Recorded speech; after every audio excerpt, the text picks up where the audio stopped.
દહેજ પ્રથા નાબૂદી તેમજ કોમી એકતાના પ્રતીક એવા વાસી ગામે ચોથા સમૂહ લગ્નનું આયોજન કરવામાં આવ્યું હતું, જેમાં 15 જેટલા યુગલોએ પ્રભુતામાં પગલાં માંડ્યા હતા। હિન્દુ મુસ્લિમ એકતાને ધ્યાને રાખીને સર્વધર્મના લોકોને સામેલ કરી દર વર્ષે આ લગ્ન ઉત્સવનું આયોજન કરવામાં આવે છે। બાપજી ચેરિટેબલ સેવા ટ્રસ્ટ વાસી દ્વારા અયુબ બાપુ તેમજ સરપંચ નિયાઝ મલેક તેમજ ટ્રસ્ટીગણ દ્વારા ચોથા સમૂહ લગ્નનું સફળતાપૂર્વક સમાપન થયું હતું।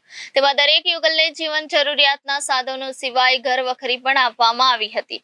અત્યંત ગરીબ દીકરા દીકરીઓના લગ્ન કરાવીને આ ટ્રસ્ટ દ્વારા દર વર્ષે પિતા ધર્મ નિભાવવામાં આવે છે। આજ રોજ તારીખ 12/5 ને રવિવારના રોજ અમે દર વર્ષની જેમ બાપજી ચેરિટેબલ ટ્રસ્ટમાં અમે સમૂહ લગ્ન કરાવીએ છીએ।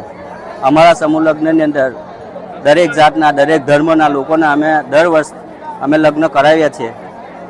આજ રોજ આવી રીતના અમે અમારા ગામના તથા અન્ય ગામોના હિન્દુ મુસ્લિમના જોડાના લગ્ન કરાવીએ છીએ।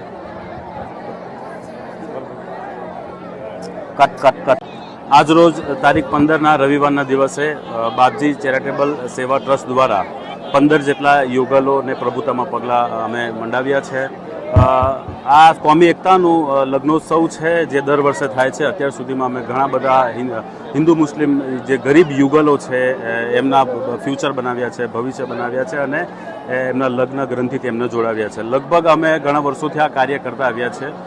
અમારો ધ્યેય એ છે કે ગરીબ લોકો જે લગ્ન ખર્ચાથી બચી જાય અને સમાજમાં જે દહેજ પ્રથા ચાલે છે એ દહેજ પ્રથા નાબૂદ થઈ જાય અને સાથે સાથે જે ગરીબ લોકો છે જેમના દીકરી દીકરાઓ છે જેમને એક ચિંતા સતાવતી હોય છે કે અમારા દીકરા દીકરીનો લગ્ન કઈ રીતે થશે, તો એના માટે એક સારી વ્યવસ્થા અમે કરી છે। અમે ઘણી બધી જે જીવન જરૂરિયાતની જે દીકરીનું એક સ્વપ્ન હોય છે કે લગ્નમાં એમને આટલી ગિફ્ટ મળે એ તમામ બાબતનું અમે ધ્યાન રાખ્યું છે।